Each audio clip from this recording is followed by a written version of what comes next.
Alors bonsoir frères et sœurs, merci d'être là, merci d'être au rendez-vous. Merci à vous aussi de tenir bon dans la quête de Dieu, dans votre soif de lui. Et je rends grâce à Dieu pour cela. Je bénis le Saint-Esprit qui est à l'œuvre en nos cœurs et en nos vies.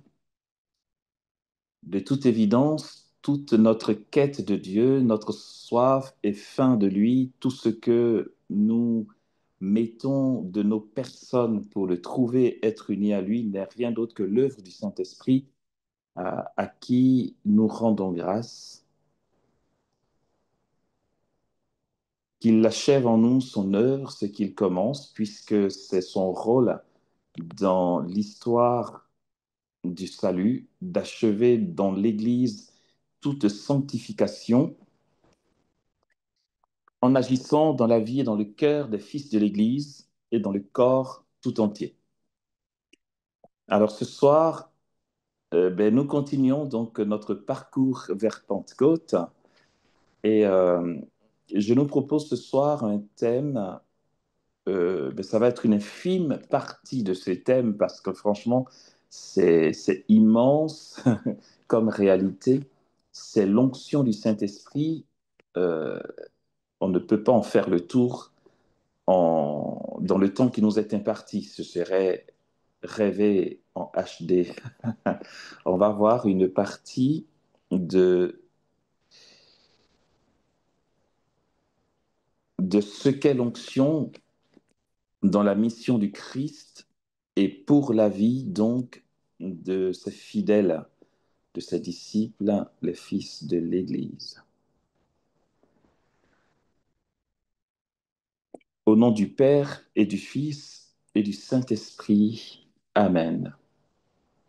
Notre Père qui es aux cieux, que ton nom soit sanctifié, que ton règne vienne. Seigneur, que ta volonté soit faite sur la terre comme au ciel. Donne-nous aujourd'hui notre pain de ce jour. Pardonne-nous nos offenses, comme nous pardonnons aussi à ceux qui nous ont offensés, et ne nous laisse pas entrer en tentation, mais délivre-nous du mal, car c'est à toi qu'appartiennent le paix, le règne, la puissance et la gloire pour les siècles des siècles. Amen. Que ta vie vienne, Seigneur. Saisis-nous de ta présence. Que tout ce qui concerne ton être, ta vie, tout le mystère que tu es et que tu révèles, nous soit donné. Que nous épousions ta réalité. Merci, Seigneur, d'être gratuit, d'être don, don sans retenue et sans partage. Toi l'indivisible, toi l'immuable, toi l'éternel, toi la gloire de nos vies. Que ce temps ne soit mu que par toi, te remettant nos incapacités, nos pauvretés, nos faiblesses, nos limites, nos fatigues, et te remettant notre joie de nous donner pour toi. Que cette parole nous édifie dans ta fidélité, qu'elle nous relève, qu'elle nous guérisse, qu'elle chasse en nous la torpeur, la paresse, qu'elle chasse en nous et nous libère de toute forme d'infestation et d'intimidation de l'ennemi. Que ce moment que nous prenons maintenant soit un temps de gloire, de puissance, d'agir du royaume des cieux et des bienheureux dans le ciel. Imprègne-nous de toi, Seigneur. Garde-nous toujours dans tes mains, car tu es notre rempart, notre bouclier. Tu es notre force, notre lot, notre héritage. Merci pour ton abondance. Je t'aime, Jésus, de toute la force de mon âme. Jésus, je t'aime de toute la force de ta présence en moi.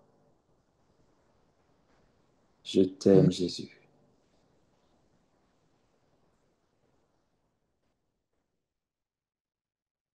Que ton nom soit béni. Jésus, gloire à toi. Je t'aime.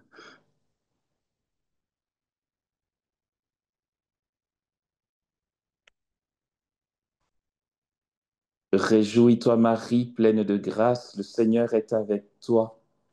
Tu es bénie entre toutes les femmes, et Jésus, le fruit de ton sein, est béni.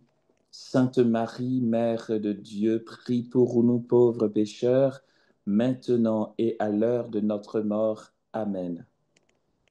Que toute la gloire soit rendue au Père et au Fils et au Saint-Esprit, comme il était au commencement, maintenant et toujours, et dans les siècles des siècles. Amen. Cœur immaculé et douloureux de Marie, sois notre refuge. Saint Joseph, prie pour nous, reste avec nous, accompagne-nous, enseigne-nous. Saint Pierre et Saint Paul, priez pour nous. Vous tous les saints et saintes de Dieu, intercédez pour nous.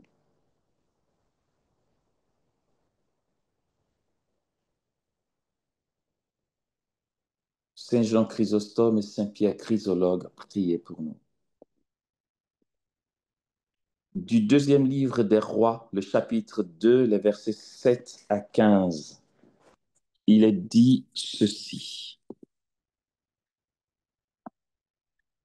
50 frères prophètes vinrent et s'arrêtèrent à distance au loin pendant que tous deux se tenaient au bord du Jourdain. Alors Élie prit son manteau, le roula et frappa les eaux qui se divisèrent d'un côté et de l'autre, et tous deux traversèrent à pied sec. Dès qu'ils eurent passé, Élie dit à Élisée, demande, que puis-je faire pour toi avant d'être enlevé d'auprès de toi? Et Élisée répondit, que me revienne une double part de ton esprit. Élie reprit, tu demandes une chose difficile. Si tu me vois pendant que je serai enlevé d'auprès de toi, cela t'arrivera. Sinon, cela n'arrivera pas. Or, comme il marchait en conversant, voici qu'un char de feu et des chevaux de feu se mirent entre deux, et Élie monta au ciel dans le tourbillon. Élisée voyait et il criait, mon père, char d'Israël et son attelage. Puis il ne le vit plus et, saisissant ses vêtements, il les déchira en deux. Il ramassa le manteau d'Élie qui avait glissé et revint se tenir sur la rive du Jourdain. Il prit le manteau d'Élie qui avait glissé et il frappa les eaux en disant, où est le Seigneur, le Dieu d'Élie?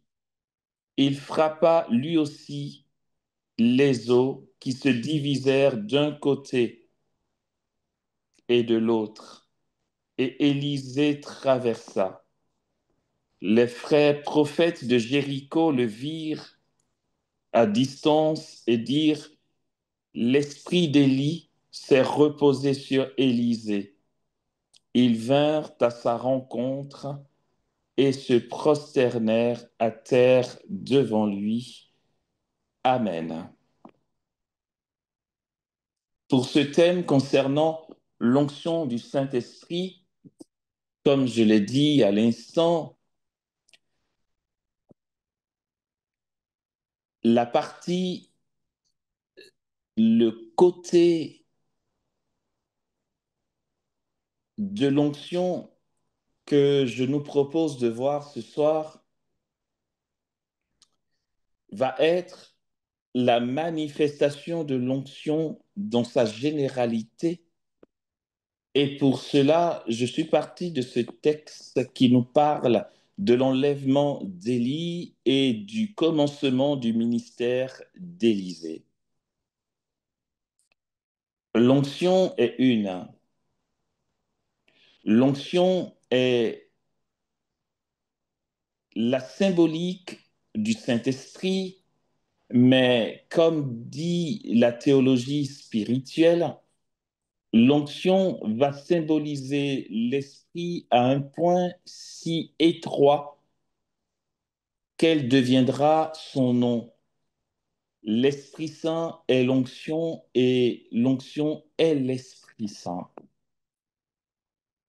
Cet Esprit Saint qui agit dans la vie des disciples du Christ, dans l'Église, conduit le fidèle à parvenir à une ressemblance au Christ. Le but de l'agir du Saint-Esprit dans nos âmes est de nous donner de parvenir à la pleine connaissance du Christ selon que nous nous ouvrons davantage, mourrons à nous-mêmes pour laisser Dieu seul agir en nous. Tant que le disciple du Christ vivra chaque jour une abnégation, un dessaisissement de sa personne, cet esprit grandira et l'onction sera manifeste de manière très éclatante. Cette onction est là pour les baptiser et elle ne nous est pas enlevée, puisque cette onction est d'un caractère indélébile. L'onction du Saint-Esprit qui nous est accordée constitue un sceau indélébile, un sceau donc qui ne peut pas être réitéré puisque ce sceau, nous en sommes marqués une fois pour toutes. C'est la raison pour laquelle l'on parle dans les sacrements de sacrements à caractère indélébile. Parlons donc du baptême de la confirmation. C'est un sceau dont nous sommes marqués. Le disciple du Christ est marqué de ce sceau afin qu'il appartienne entièrement et totalement au Christ et l'Esprit de Dieu en lui suit sa trajectoire de sanctification. Je le redis donc, cette trajectoire de l'Esprit en nous gagne du terrain selon que nous lui laissons la place. Mais ce n'est pas gagné. Nous sommes des hommes à la nuque raide. Je parle pour moi déjà en tout cas. C'est très difficile, nous sommes lents à la conversion et un peu trop imbus de nos personnes, nous tenons trop à nous-mêmes, du coup les choses sont lentes. Mais cet esprit ne part pas pour autant. Cette onction demeure en nous. La symbolique aussi de ce texte, de ce passage d'Élie et d'Élisée que nous venons d'entendre, est une préfiguration de la nouvelle alliance que nous vivrons dans le Christ. Élie représente les prophètes. Dans sa personne, il représente la prophétie. Et Moïse représentera toute la loi. Les deux sont accomplis dans le Christ. Rappelons-nous qu'au mont Tabor, à la transfiguration du Christ, avant qu'il entre résolument à Jérusalem pour vivre sa passion où il mourra et où il ressuscitera, Jésus au Tabor s'entretient avec deux personnages et Pierre, Jacques et Jean sont témoins de sa transfiguration et de son entretien avec ces deux personnages qui lui apparaissent. Il y avait de part et d'autre du Christ Élie et Moïse. Moïse qui est la loi et Élie qui est la prophétie. Il est dans sa personne représentatif de la prophétie et Élie la loi, c'est que Jésus, avant de descendre pour accomplir toutes choses au terme de sa passion, rappelons-nous au moment de mourir, il dit tout est accompli. C'est dans sa personne que s'accomplissent la loi et les prophètes. Et nous connaissons bien ce refrain qui vient chaque fois lorsqu'il commence son discours, lorsqu'il commence son ministère public par le sermon sur la montagne. Il va régulièrement dire, vous avez entendu dire, moi je vous dis. Il ne vient pas abolir la loi, mais il vient l'accomplir. Et il l'accomplit pleinement en allant jusqu'au bout de sa mission, à savoir son obéissance radicale jusqu'à la mort et à la mort sur la croix. Aussi, il dira tout est accompli. Avant donc d'y aller, il s'entretient avec les personnes de l'ancienne alliance qui représentent la loi et les prophètes, Élie et Moïse. En sachant que Jésus est le grand prophète, notre grand prophète, le prophète par excellence. Tous les prophètes avant lui et tous les prophètes après lui se réclament de lui. Toute la prophétie d'Élie trouve son accomplissement dans le Christ, puisque Élie lui-même était un individu, un être humain comme vous et moi, qui avait ses pauvretés, qui avait aussi son zèle. Toute la loi et les prophètes s'accomplissent dans la personne du Christ. Et Élie s'entretient avec le prophète par excellence. Aussi, l'Église euh, nommera le Christ, appellera le Christ notre grand prophète. C'est le prophète par excellence. Alors, si la prophétie d'Élie trouve sa plénitude et son accomplissement dans la personne du Christ, sa vie, je parle d'Élie, annoncera ce qui vient, comme la vie de Moïse annoncera ce qui vient, à savoir le Christ dans son incarnation. C'est pourquoi cet événement qu'Élie a vécu n'est pas sans signification et sans rebondissement. Et il y aurait tellement de choses à dire, mais j'ai opté pour ce texte et pour ce que je vais en dire là, parce que nous sommes dans le temps entre l'Ascension et la Pentecôte. Nous avons célébré à l'Ascension l'événement par excellence annoncé par Élie. Élie est enlevé dans le ciel comme Jésus est enlevé dans le ciel. Il est question pour Élisée d'être représentatif de tous les disciples du Christ qui vont bénéficier de son onction. Aussi, Élisée dira à Élie, lorsqu'Élie lui demande ce qu'il veut, il répond, je veux une double part de ton onction. Il n'y va pas de main morte, le gars. Il sait bien ce qu'il veut. Il n'est pas dans des babioles. Je veux ton onction, mais pas seulement ton onction, mais une double part. Et telle est la logique divine.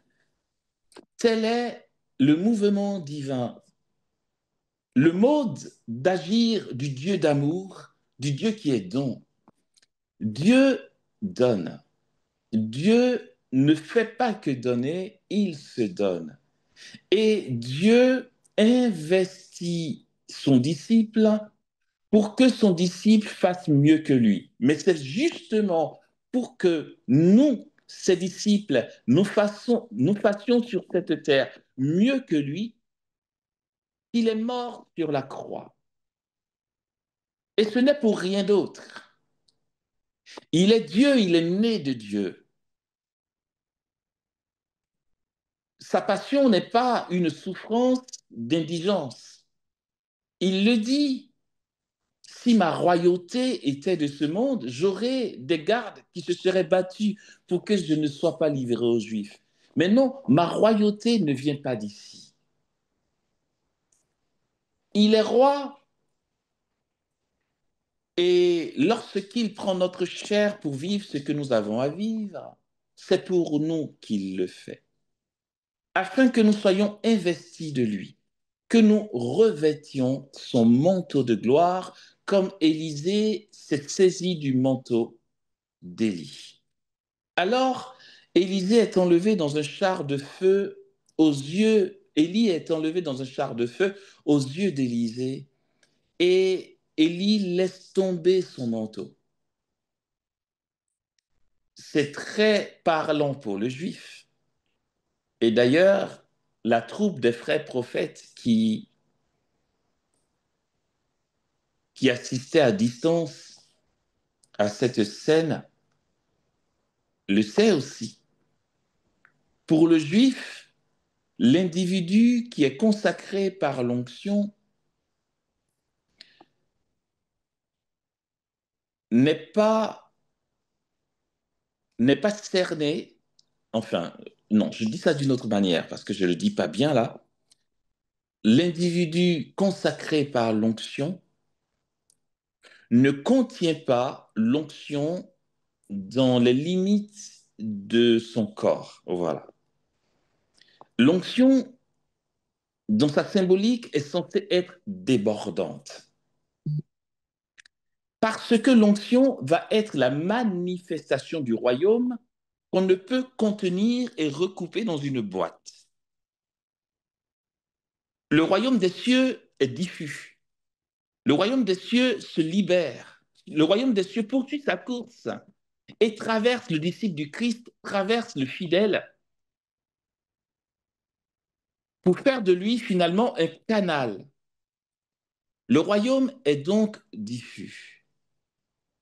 C'est pourquoi le juif croit, et telle est la loi que Dieu nous donne, la loi de la première alliance,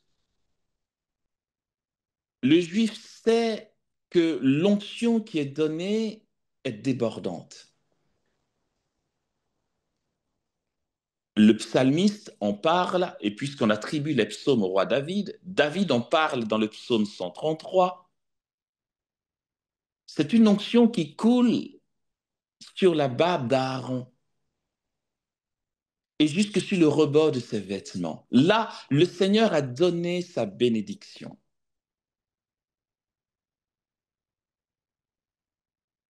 Pardon, j'ai été distrait par un coup de fil qui rentre. Là, le Seigneur a donné sa bénédiction. Cette onction qui coule et qui déborde poursuit sa course sans s'arrêter aux limites du corps d'Aaron, puisque l'onction coule sur sa barbe et sur ses vêtements. Et en fait, celui qui reçoit l'onction déborde tant de cette présence du royaume que lorsqu'il s'émeut, lorsqu'il bouge, lorsqu'il est dans un mouvement, l'onction laisse comme des traces par derrière, l'on pourrait dire, et l'onction le devance aussi, de part et d'autre, à gauche, à droite, devant, derrière, en haut, en bas. Lorsqu'on est sacré par l'onction, nous avons un aura divin qui nous accompagne.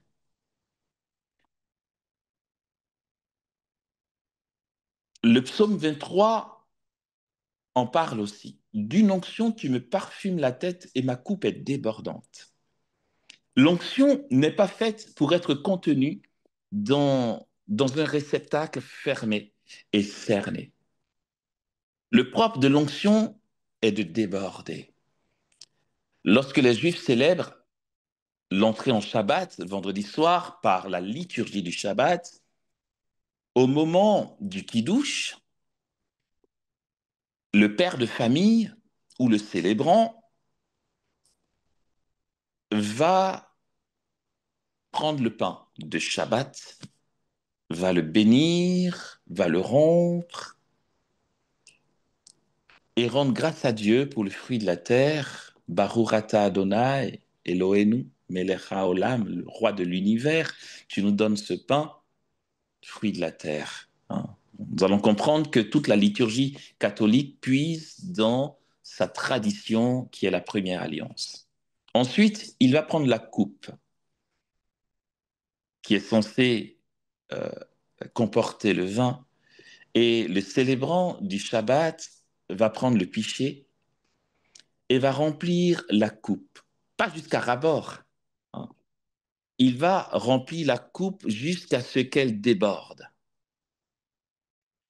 C'est pour ça que pendant Shabbat, on pose toujours la coupe dans un plateau parce que ça va déborder pour pas salir la nappe de table. Ok.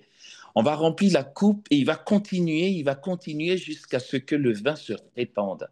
C'est le propre donc de l'onction. Et, et donc cette onction qui déborde, le juif croit fermement que le bénéficiaire de l'onction transpire l'onction jusque dans ses vêtements. Et c'est pourquoi Élie croit. Oh purée, je confonds pas, mais je bafouille. C'est pourquoi Élisée croit qu'en saisissant le manteau d'Élie, il recevra la même onction. Il s'en revêt. Il revêt l'onction d'Élie. En fait, il ne se dit pas, c'est une partie débordante de son onction que je prends, mais la majeure partie est dans sa personne. Élisée croit que dans le manteau est contenue toute l'onction d'Élie, mais pas que la double part de l'onction d'Élie. Alors, il expérimente ce que Élie expérimente. Le Siracide dira concernant Élisée que rien n'était plus trop grand pour lui et qu'il ne s'est pas levé de prophète plus grand qu'Élisée, puisque jusque dans sa mort, son corps prophétisa, dit le Siracide concernant Élisée. Donc il a fait des grandes choses, des choses plus grandes que Élie, son père. Et donc, les frères prophètes qui assistent à cela n'en sont pas vraiment surpris, puisque c'est eux qui, tout de suite, vont déduire, tiens, Élisée a reçu l'onction d'Élie. Ce n'est pas un problème pour eux. Ils savent très bien que dans le manteau d'Élie, il y a l'onction d'Élie. Pour le juif, c'est très clair. Ils le savent, Élisée le sait, il le croit et il l'expérimente. La femme hémorroïs, elle le croyait aussi, elle est juive. C'est pour ça qu'elle ne s'est pas embêtée à aller voir les disciples ou demander un rendez-vous avec Jésus. Elle sait qu'elle n'aurait pas eu de rendez-vous parce qu'il a une renommée incroyable et qu'il est bousculé par la foule.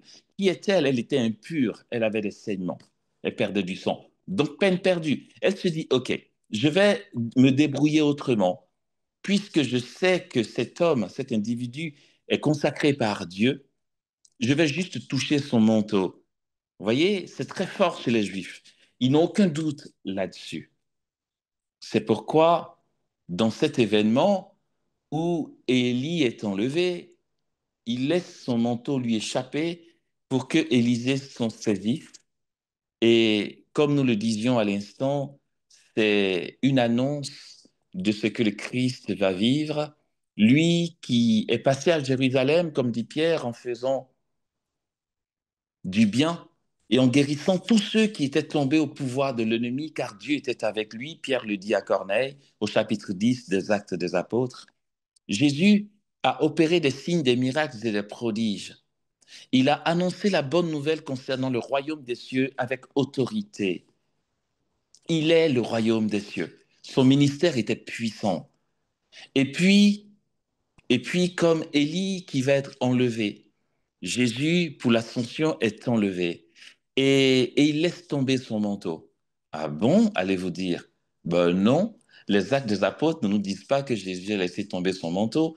Ok, en fait, il ne fait pas de copier-coller, puisque Élie, dans ce qu'il a vécu, n'est que la préfiguration de l'événement par excellence qui est l'ascension. Jésus ne fait pas dans la dentelle, pour lui, il fait ça bien, ok? Le manteau de Jésus, son manteau de lumière, c'est la gloire. du Père dans le Saint-Esprit, aussi Jésus est enlevé et laisse tomber son manteau pour que ses disciples reçoivent une double part. Mais pourquoi il dit ça? Je le dis pourquoi. Parce que en Jean 14, 12, il le dit. Celui qui croit en moi fera les œuvres que je fais. Il dit, il en fera même de plus grandes. Élisée dit, je veux une double part de ton onction. En fait, je fais plus que toi. Jésus dit, celui qui croit en moi fera même des œuvres plus grandes que moi, car je vais auprès du Père, car je serai enlevé et je serai à la droite du Père. Et le manteau, donc, pourquoi tu nous dis que Jésus a laissé tomber son manteau?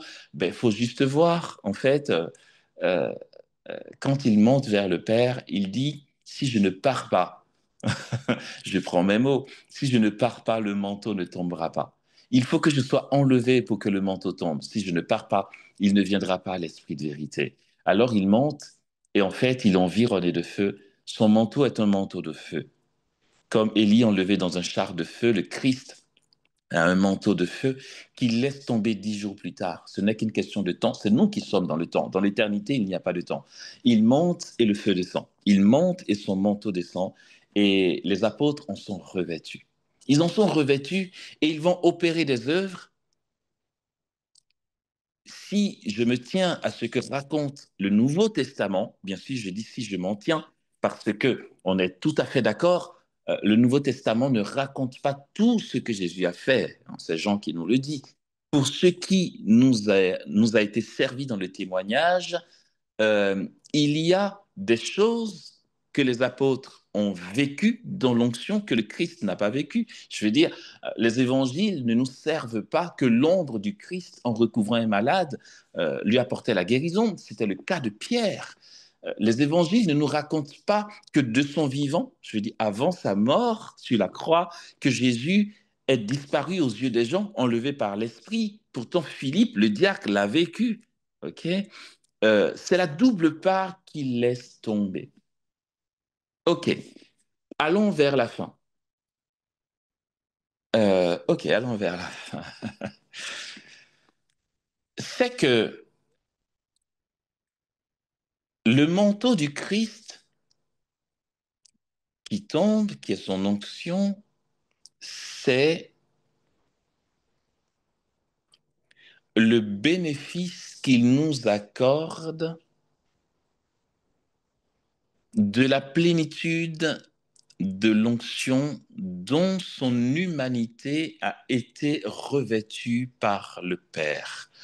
Je dis ça d'une autre manière. Le Christ, dans son humanité, a été consacré par le Père et a bénéficié d'une plénitude hors pair de l'onction. Donc, on peut dire d'une autre manière encore, a bénéficié d'une plénitude hors pair de l'Esprit Saint dans son humanité. Et si son humanité a bénéficié de cette plénitude de l'onction, c'est pour que le genre humain en soit ouvert et en devienne capable.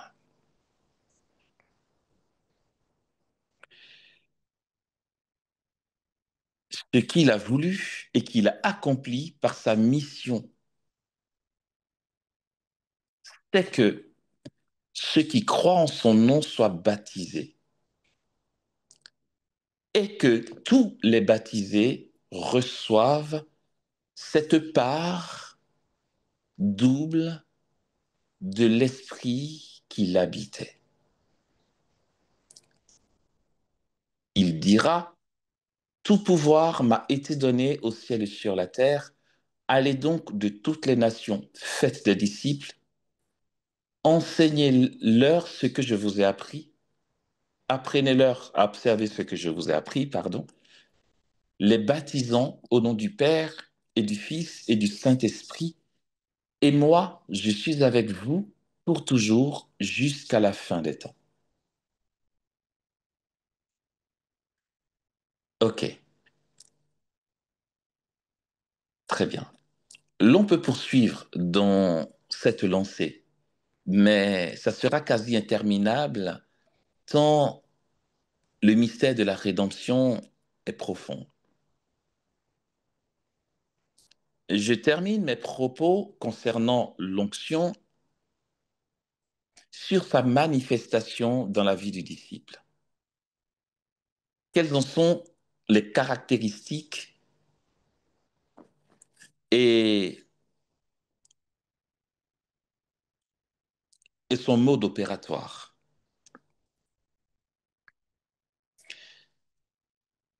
Il me vient un événement, enfin une histoire, une anecdote, un témoignage, on va dire. J'étais à la communauté des béatitudes euh, en Bretagne, à Ifindic, en tant que séminariste. Et notre recteur, un jour, nous a dit qu'un de ses amis l'a approché, lui a demandé de l'aide pour une de ses connaissances. Une femme qu'il soupçonnait d'être infestée. Elle vivait des oppressions très, très, très fortes la nuit. Et ben, sur la base de ce qu'ils observaient, ça ne pouvait qu'être une infestation puisque psychologiquement, ce n'était pas possible vu les phénomènes paranormaux qui avaient lieu pendant ces nuits. En journée, elle était si, pas tétanisée, mais si immobile par cette force qui venait d'ailleurs, qui l'habitait, que ce sont ses amis qui venaient, notamment une de ses amies en particulier, parce que les autres ont vite fait de démissionner, qui venait nettoyer quand elle pouvait sa maison. Puisqu'elle avait sa vie de famille, son travail et ses activités, elle ne venait pas régulièrement. Mais elle dit que quand elle rentrait dans la maison, c'était insupportable parce que la vaisselle s'entassait, enfin, c'était horrible, hein. Je ne veux pas vous couper l'appétit, mais voilà, c'était vraiment affreux, l'odeur dans la maison, le désordre, toutes les catastrophes qu'on peut imaginer du côté toilette. Enfin, voilà, c'était vraiment la marque du démon, quoi. Enfin, voilà, je veux dire, ça, c'est lui qui peut faire ça c'est surtout pas Dieu. Et donc, elle avait vraiment besoin d'une prière de soutien, mais surtout de libération, de délivrance, quoi. Et notre recteur nous a demandé, pour tout dire, je lui en ai un peu voulu, parce que je me dis, c'est lui le prêtre, quoi. Pourquoi il n'y va pas? Il nous met devant. Attends, c'était, pardon pour le mot, c'était flippant, ça faisait peur. Je me disais, j'ai pas envie de me prendre un truc ici au passage, quoi. Mais bon, allez, je me suis installé dans la grâce du moment, la grâce d'État, puisqu'il nous a envoyés. Allez, je me suis dit, on a mandat pour y aller. Quoique dans mon humanité, je me sentais un peu fébrile. Alors, quand nous sommes arrivés, qu'on a découvert tout ce que je viens de dire, c'est vrai qu'en rentrant dans la maison, on pouvait à peine respirer, quoi, à plein poumon, tant l'odeur n'était pas accueillante. Et puis le désordre qu'il y avait, même si son ami, sachant qu'on venait, nous a précédés pour essayer de ranger un peu. Je vous assure, euh, bien qu'elle ait rangé un peu, ce qu'on a vu n'était rien d'autre qu'un désordre notoire, j'imagine, avant qu'elle arrive, quoi. Ok. Elle a essayé d'aérer, donc je veux dire, l'odeur qui nous attendait était déjà assez beaucoup atténuée, j'imagine, avant. Alors nous sommes arrivés et puis cette dame était là, le regard noir. Non mais sérieusement, quand tu la vois, tu as juste peur qu'elle te saute dessus tellement elle te dévisage et tu es tenté d'être déstabilisé. C'était de l'intimidation, c'était pas elle, de toute évidence. C'était l'infestation. Et les autres séminaristes euh, qui vont dire, écoute, Amos, vu que c'est toi qui es souvent sollicité pour prêcher des écoles de, pardon, des écoles de prière, des week-ends pour les jeunes et tout, en fait, en gros, c'est toi le charismatique du coin. mène la chose et on te suit. Merci les gars, je dirais rien. C'est sympa quoi? Non mais sérieux.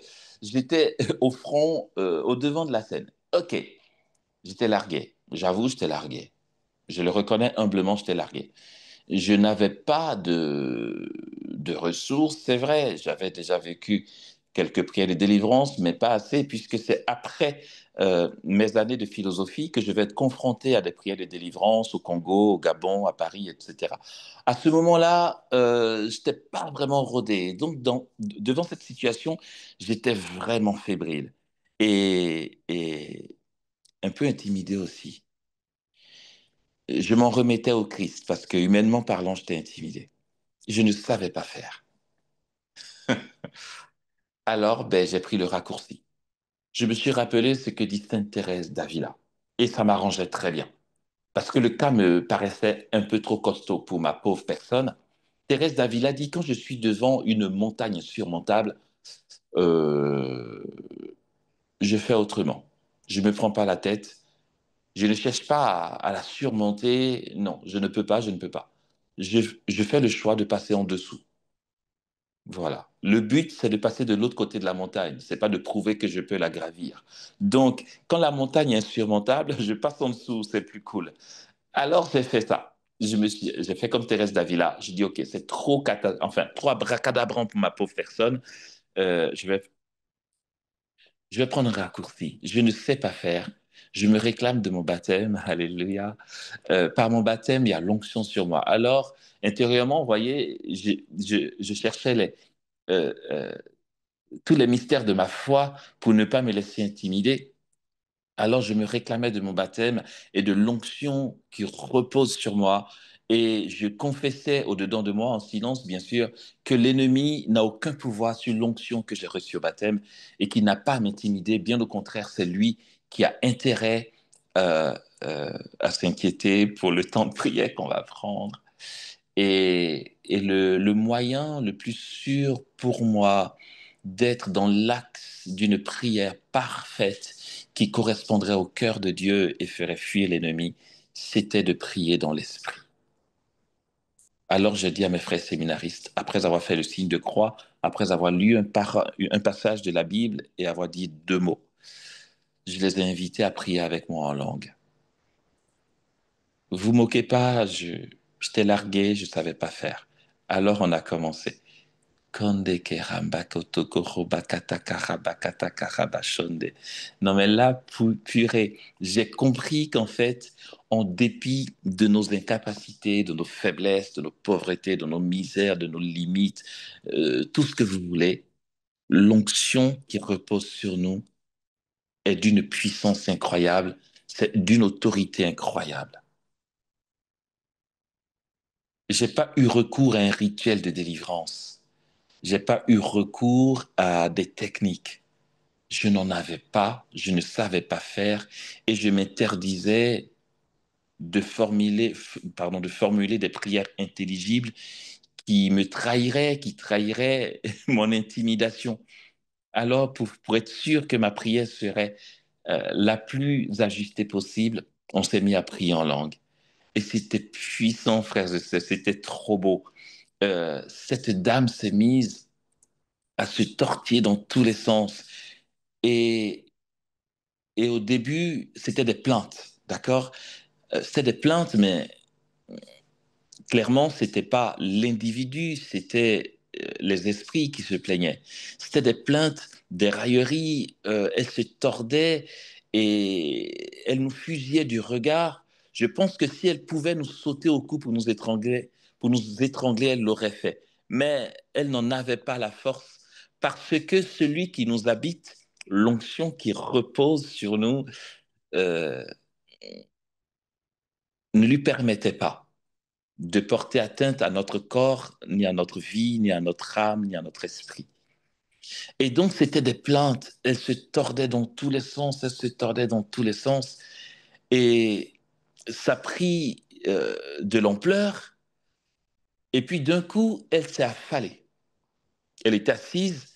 Je me rappelle bien, il y avait une table à côté de la chaise où elle était assise. Et donc, elle s'est affalée sur la table comme si elle était tombée dans le repos du Saint-Esprit, mais je ne crois pas que c'était un repos. Je pense que c'était une forme de libération. Je ne voulais pas trop vite parler. Après, on ne voulait pas voilà, aller sur l'apparence des choses pour dire qu'elle est délivrée. C'est tellement complexe, tout ce milieu de délivrance et d'infestation, qu'il vaut mieux pas trop vite parler. On a continué à prier, on a continué de plus belle, et elle est restée là, paisible, jusqu'à ce qu'à un moment, on arrête et qu'on finisse par des Ave Maria, ensuite en invoquant le sang du Christ sur nos personnes, enfin comme on fait, quoi, nos biens, nos familles, etc. Enfin, on conclut toujours une prière de délivrance d'une certaine manière pour éviter qu'il y ait des conséquences, quelles qu'elles soient, euh, contre qui que ce soit. Et puis, après quelques minutes, elle a relevé la tête, toute paisible, ce n'était pas le même visage. Et ses premiers mots, c'était, mais purée, c'était quoi cette manière de prier? C'était puissant, dit-elle. Et moi, intérieurement, je faisais tout trop fort. Elle dit, c'était puissant et elle dit à chaque syllabe, non, mais vous pouvez imaginer un peu le truc, le débit de syllabes dans le don de langue. Je veux dire, ce n'est pas deux, ce n'est pas trois. Le débit est énorme.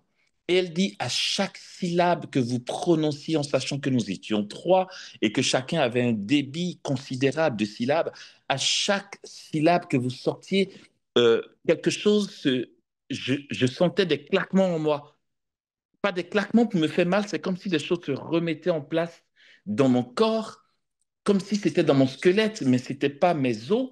Des choses se remettaient en place, comme un, je veux dire, comme des Lego ou un puzzle qui se remettait en place, ça faisait clac, clac, clac en moi. Et à chaque syllabe que vous prononciez, tout se remettait en ordre en moi. Et là, je ne me suis jamais senti aussi bien depuis longtemps. Ça fait des années, dit-elle, que l'état actuel que je sens, euh, euh, je ne le connaissais plus, quoi. On a pris des nouvelles dans les premières semaines et très vite on a décroché parce que, bon, on était séminariste après tout. Mais son ami qui a fait le lien entre elle et nous a donné quelques nouvelles au début en disant, enfin, les nouvelles étaient bonnes en tout cas. Non, mais c'est extraordinaire. Elle disait qu'elle partait dans cette maison et puis la vaisselle était faite, le ménage était fait. Elle allait beaucoup mieux, quoi. Ça n'avait rien à voir. Je veux dire, c'était trop tôt pour dire qu'elle est complètement délivrée, mais pourquoi pas? La prudence veut qu'on ne se prononce pas trop vite, la foi veut qu'on y croit. Les premiers fruits témoignaient que son état s'était amélioré et on n'a plus eu de nouvelles. Je pense que, comme on dit, je me revendique de cet adage qui dit pas de nouvelles, bonnes nouvelles, quoi, vous voyez. Ok. Pourquoi je vais raconter ça? C'est qu'en fait, que nous comprenions, je vais vers la fin de mes propos, que nous comprenions, frères et sœurs, que l'onction que le Père de gloire a décidé de nous conférer dans la mission de son Fils, par la mission de son Fils, dans le Saint-Esprit, est, est la puissance du royaume des cieux qui nous habite réellement. Cette onction, c'est quoi? Dans sa généralité, je dis dans sa généralité parce que cette onction que nous avons reçue au baptême agit de différentes manières. Ce n'est pas seulement pour la guérison, ce n'est pas seulement pour la libération. Cette onction, ce n'est pas seulement pour avoir, comme l'on dit habituellement, un ministère puissant. Cette onction imprègne tout l'être du chrétien. Je veux dire, le peuple chrétien, dans ses fils, n'est pas euh, toujours dans des expressions charismatiques, parlons des charismes extraordinaires. Tous les fils de l'Église n'exercent pas de charisme extraordinaire. Mais c'est que l'onction imprègne toute notre vie. L'onction imprègne jusque dans nos relations, le discernement, nos choix, euh, le bon sens, le savoir-faire, même dans nos professions. L'onction agit jusque dans l'allégresse, la joie, le bonheur. l'accueil de l'autre, le sourire, le regard, l'accompagnement du frère, la disponibilité au frère. En fait, l'onction va jusque dans les cellules les plus petites de nos personnes. C'est tout l'être qui est saisi par l'onction. Mais nous en avons parlé. L'onction a pour propre d'être débordante. Avant de déborder, elle imprègne tout l'être, toutes nos cellules. Elle déborde et avant de déborder, elle touche à tout ce qui touche à nos vies, à notre quotidien, à notre histoire, à notre cheminement. C'est l'onction qui va donner au sein d'avoir un éclat particulier. C'est l'onction qui va faire que l'on pourra écrire une biographie de saint qui va nous édifier dans ses faits et gestes au quotidien. L'onction prendra la couleur du sang et, et, et dans la limite humaine, euh, en, dans, dans tout ce qui concerne les couleurs que nous voyons dans la création, il y en a tellement de couleurs, des nuances de vert. On prend juste le vert, il y a plusieurs nuances de vert, il y a plusieurs nuances de gris. Je ne parle pas du film. Euh, il y a plusieurs nuances de rouge, de rose, de bleu, de blanc. Il y a tellement de couleurs sur cette terre, mais qui ne témoignent pas du tout du nombre d'éclats de couleurs que, euh, euh, qui regorge en Dieu. Chaque saint représente un éclat particulier, un éclat qui n'a pas son semblable. Imaginons le nombre d'individus créés par Dieu, appelés à l'existence par Dieu, et chaque personne représentera un éclat unique. Et Dieu seul sait le faire. Et cet éclat unique a la couleur de l'onction que l'on reçoit au baptême. Euh, Par le baptême, frères et sœurs, nous sommes mus par cette particularité de l'onction qui imprègne toute notre existence, dès cette terre et jusque dans l'éternité.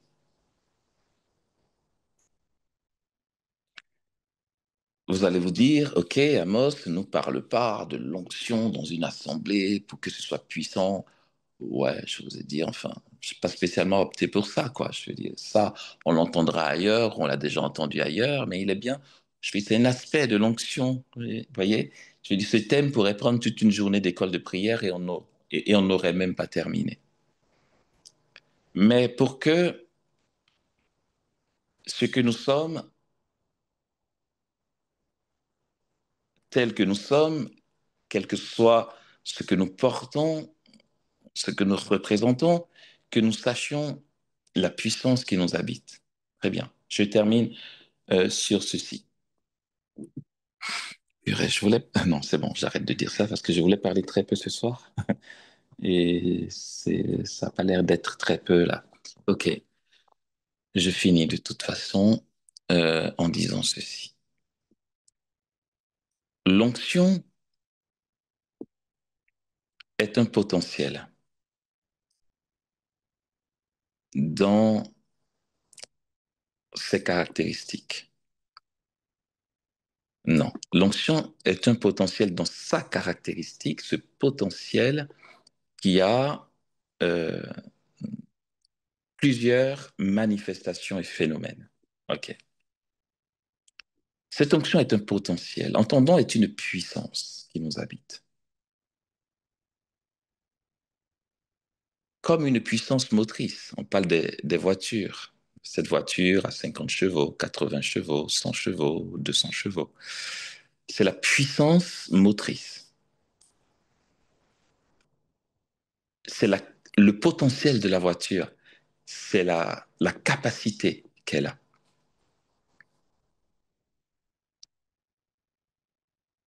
L'onction, pour le chrétien, va représenter ce potentiel.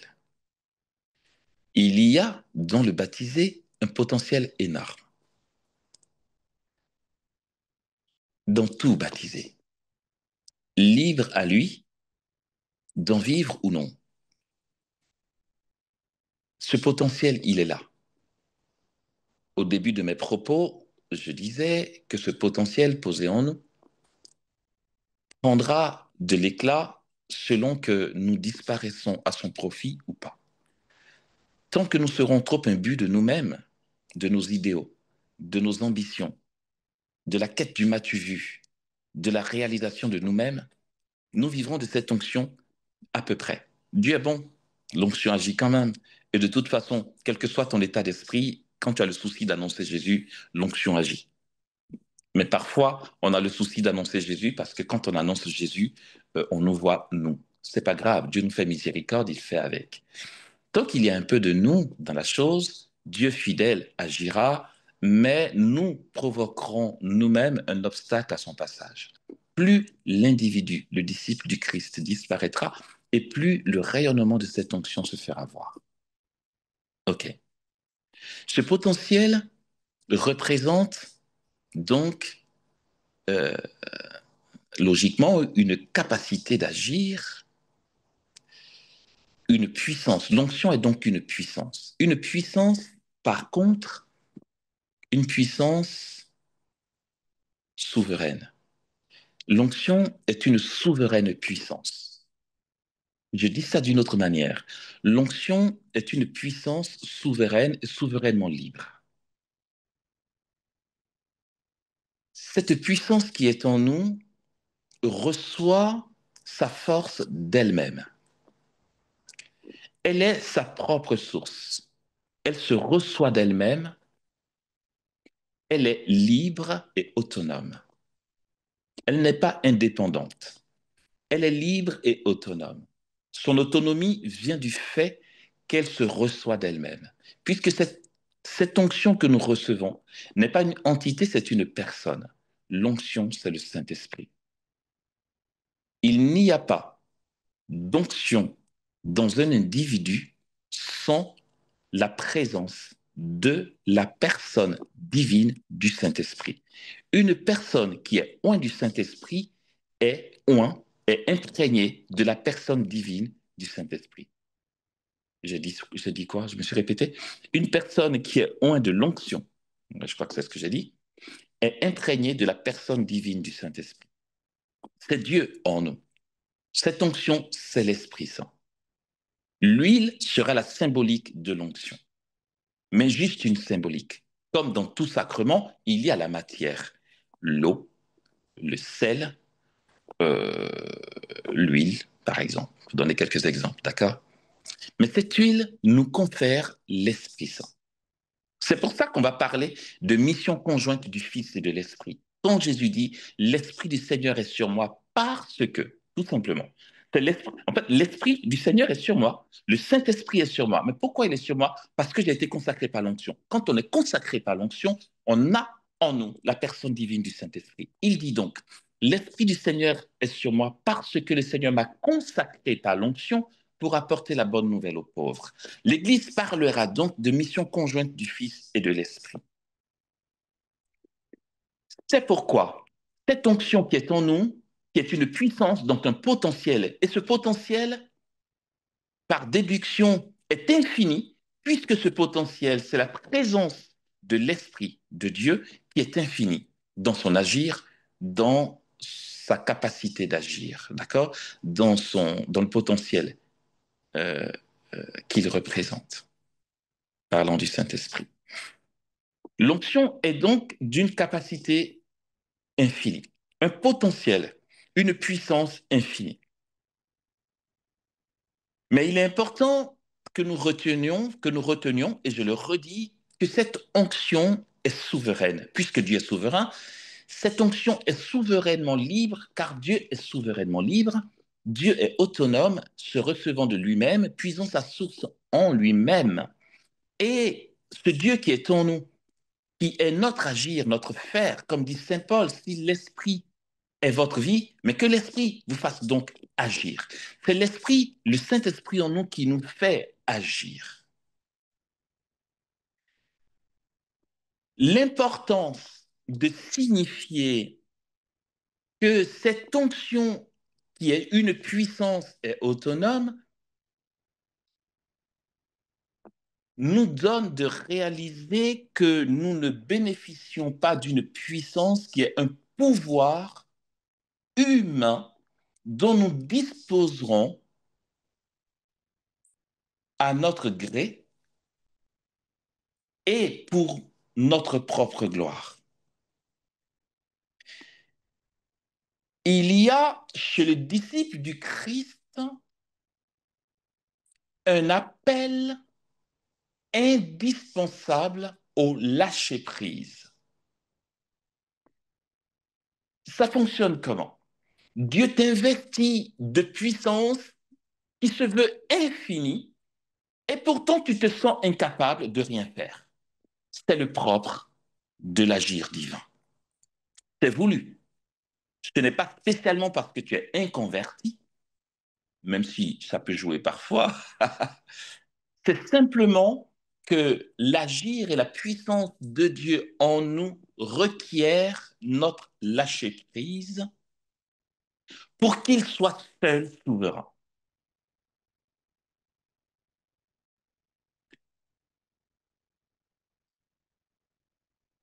Par conséquent, nous avons en nous cette puissance infinie et pourtant, nous nous sentons chaque jour incapables de rien faire. C'est que cette puissance qui est l'onction en nous va se manifester selon qui nous sommes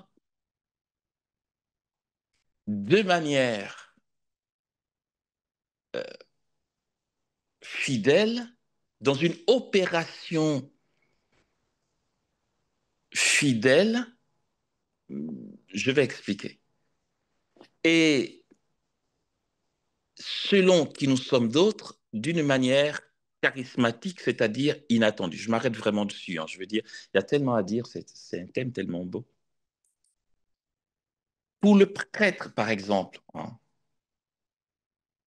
je n'ai pas détaillé tous les aspects de l'onction, j'ai survolé, j'ai dit que cette onction se manifeste de plusieurs manières et à plusieurs phénomènes. Dans ces manifestations, à travers les sacrements, il y aura par exemple le sacrement de l'ordre qui confère au candidat de célébrer dans la personne du Christ. Il y a l'onction donc sacerdotale. C'est la même onction. En sachant, bon, on ne pourra pas tout dire, c'est pas grave. En sachant que l'onction sacerdotale ne découle que du baptême. Hein. Faut pas croire. Hein. Celui qui n'est pas baptisé ne peut pas être ordonné. Et voilà. Et d'ailleurs, dans l'ordination, en réalité, on ne reçoit rien de nouveau. Curieux, hein. Parce que tout découle du baptême.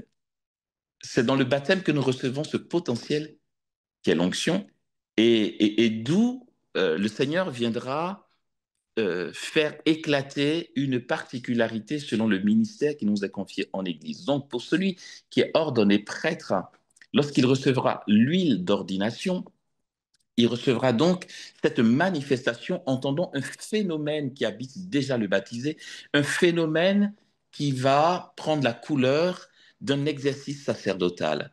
Pour cette onction sacerdotale, le prêtre va célébrer les sacrements et les sacrements seront efficaces en soi, sans aucun doute, dans la fidélité de Dieu. Pour celui qui n'est pas prêtre, pour le baptiser, cette onction prendra la forme de surprise. Vraiment, je m'arrête dessus. La forme de surprise, c'est dire quoi? C'est que plus le bénéficiaire de l'onction aura une vie de prière grandissant dans l'union à Dieu, et plus les sollicitations de l'onction pour qu'il agisse pour la gloire de Dieu seront rapprochées et seront récurrentes. Moins nous grandissons dans la vie d'union à Dieu et moins nous percevons cet agir de l'onction qui est en nous, qui va passer par la grâce infuse. Euh, Puisqu'elle prend différentes formes, si l'on prend l'exemple d'un fils de l'Église qui se propose d'annoncer l'Évangile et de conduire des assemblées de prière, Si on prend juste cet exemple-là, parce que, disons-le nous, ce n'est qu'une fine partie de ce que l'onction est capable de représenter. Dans cette forme-là, l'onction va devenir révélation. Mais je m'arrête, hein. Je veux dire, quitte à plus tard, à une autre occasion, creuser ce thème qui est tellement beau, mais euh, ouais, je bataille un peu tellement, les branches sont énormes, d'accord? Dans un cadre de prière charismatique, par exemple, en vue de l'agir de Dieu pour l'assemblée, selon ce que le Seigneur veut faire pour une assemblée, le canal va bénéficier de révélation, va être appelé à obéir à cette révélation, et en obéissant à cette révélation, la puissance qui est en lui se déploiera en des actes et en des signes concrets de miracles, de signes et de prodiges. Mais ne développons pas, parce que voilà, je suis pas allé dans ce sens pour ce thème, sinon on est encore là pour 2 heures. Voilà. Du coup, je vais m'arrêter en nous invitant simplement pour celui qui veut savoir euh, vivre de l'onction et faire l'expérience du potentiel infini de Dieu qui est en lui. Ben, on revient à la chose la plus essentielle, c'est l'union à Dieu, la croissance dans l'union à Dieu. Primo, l'oblation. L'oblation qui est l'expression d'une abnégation, l'expression d'une désappropriation de soi. Et donc, cette oblation, accompagnée d'une vie de prière incessante, nous rend disponibles et, et disposés à laisser s'exprimer cette puissance souveraine en nous, cette puissance qui n'est rien d'autre que la présence de l'Esprit Saint. Cet Esprit Saint qui, dans sa plénitude, a investi le Christ dans son humanité et qui est la même puissance, pas un peu moins, pas de manière édulcorée, cette même puissance, mais vraiment kiff-kiff, qui est dans le baptisé. Ainsi donc, l'onction nous donnera d'agir comme le Christ a agi. Euh, le Christ, il a agi comment? Le Christ, il a agi dans un quotidien, comme nous en avons tous. Non, mais parce que voilà, je redis ça parce que parfois, quand on entend onction, on veut spécialement qu'un boiteux marche, vous voyez. On est tellement étroit dans notre esprit qu'on ne profite pas, on ne respire pas l'onction parce qu'elle est censée imprégner tous les aspects de nos vies. Le Christ, qui a été oint par le Père dans le Saint-Esprit, à manifester la puissance de l'onction et la plénitude de l'esprit comment? Dans un quotidien. Référons-nous à ces 30 ans de vie cachée à Nazareth. C'était aussi la manifestation de l'onction, n'allons pas croire. Il n'y avait pas que dans les guérisons. À l'atelier, en sciant le bois. En disant ça, je me parle à moi-même, hein, je m'enseigne là. Euh, en faisant tout ça, l'onction agissait. L'onction a agi pour le Christ dans sa prédication, dans l'accueil des foules, dans la compassion, dans l'enseignement, dans les guérisons, les signes, les miracles, les prodiges. L'onction a agi pour le Christ dans son agonie, a agi dans le Christ dans la force qu'il a reçue pour marcher résolument vers Jérusalem, dans la force qu'il a reçue pour embrasser sa croix. Donc, à travers son agonie, chaque douleur et souffrance supportée, la joie de se donner, une joie douloureuse bien sûr, il s'est donné pour nous, pour toi et pour moi. L'onction a agi pour le Christ au moment de la flagellation, où il recevait les crachats. L'onction a agi pour lui quand il a été attaché à la croix par les clous, dans la couronne d'épines, les insultes, l'humiliation. Et nous le savons, le Christ a été mis en croix complètement nu. C'est pas d'essence qu'on lui met un linge. Il n'avait pas de linge. Il a été vraiment humilié. L'onction a agi dans son abandon jusqu'à la mort. L'onction a agi dans le tombeau. Alléluia. Cette onction qui est puissance, puissance souveraine, a relevé le Christ d'entre les morts. Et c'est cette onction qui nous habite, qui a été la lumière qui a resplendi du tombeau et qui nous a donné part au Christ ressuscité. C'est l'Esprit Saint. Le catéchisme de l'Église catholique est clair. C'est la puissance de l'Esprit dans le Christ qui lui a donné d'opérer tout ce qu'il a opéré et qu'il a aussi relevé d'entre les morts à la résurrection. Cette même onction, cette même puissance qu'il a relevée. Et c'est celle que nous avons pour que, quel que soit notre appel, notre vocation, notre apostolat, notre rôle, notre service dans l'Église, que nous soyons éclatants de la puissance de cette présence souveraine en nous qui est l'onction. Et que dans ta maladie, dans tes épreuves, dans le labeur de ton travail, dans le don à tes frères, dans la prédication, dans le service catholique, dans ton rôle à la paroisse, dans ta présence auprès des pauvres, auprès des malades, dans tout ce que tu fais, dans ta présence auprès de ton époux, de ton épouse, de tes enfants, en tant que chef de service, directeur, employé, que cette onction te donne de dégager la bonne odeur du Christ, comme le Christ, on ne le dit pas, on ne le dit pas suffisamment, comme le Christ, dans 30 ans de vie quotidienne, que toute ta vie, tous les aspects de ta vie dégagent la puissance qui t'habite par ton baptême. Amen. Amen. Merci beaucoup Amos pour cet enseignement qui est aussi un peu un coup de fouet, hein. On est baptisé et puis rien ne se passe. Merci Tu beaucoup. vois, je Merci t'en pour ce prie. coup de fouet. Alors, je pense, à Amos, qu'on pourra te libérer. On attend juste de toi que tu nous donnes la recommandation des 48 prochaines heures.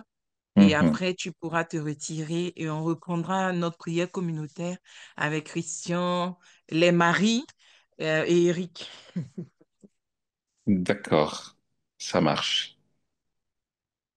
Alors, je nous propose pour ces 48 heures quelque chose de très simple, que pour les 48 heures, c'est quoi? C'est demain et après-demain, ouais, c'est ça. Oui, Que c'est ça. pour, que pour demain, Jusqu'à mercredi. c'est ça. Que pour demain et pour mercredi, que nous renoncions à quelque chose. On va pas jeûner, on est encore dans le temps pascal, mais qu'on renonce à quelque chose de très simple, mais qui va nous coûter, voyez. Je donne un exemple, c'est juste un exemple. On a besoin de nos téléphones pour les coups de fil, pour le travail, ça on peut pas, je le dis, il y a le côté pratique. Mais je donne un exemple tout simple. Demain, je prendrai mon téléphone dans le cadre de ce qui est nécessaire et indispensable. Je m'interdis, je ne dis pas qu'il faut faire ça, je donne un exemple. Je m'interdis de regarder TikTok. Je m'interdis de consulter Facebook. Je m'interdis de regarder, d'aller sur les réseaux sociaux si ça me bouffe du temps, si j'aime bien aller regarder les choses. Voilà, exemple. Je m'interdis, par exemple, demain, alors que d'habitude, au moment du dîner, je me mets une série, je me l'interdis. Voilà, c'est un exemple. On va donc se priver de quelque chose demain et mercredi. Pour que ce manque creuse en nous un passage à l'onction. J'espère que c'est pas compliqué à comprendre. C'est pas nous qui allons fabriquer, c'est pas à nous de le faire. On ne peut pas se creuser quelque chose. Notre intérieur est un univers que Dieu seul connaît. Pour favoriser ce passage, en gros, pour apprivoiser nos passions charnelles qui prennent trop de place, on va renoncer à quelque chose qui va nous coûter et ce renoncement donnera à Dieu, non, non, ce renoncement créera en nous une oh purée, c'est quoi le mot? Une fragilité, une faille Une vulnérabilité. Ouf, le mot est sorti. Donc, ce renoncement créera en nous une vulnérabilité qui va créer un passage à l'agir de l'onction en nous. Voici la recommandation pour ces 48 heures.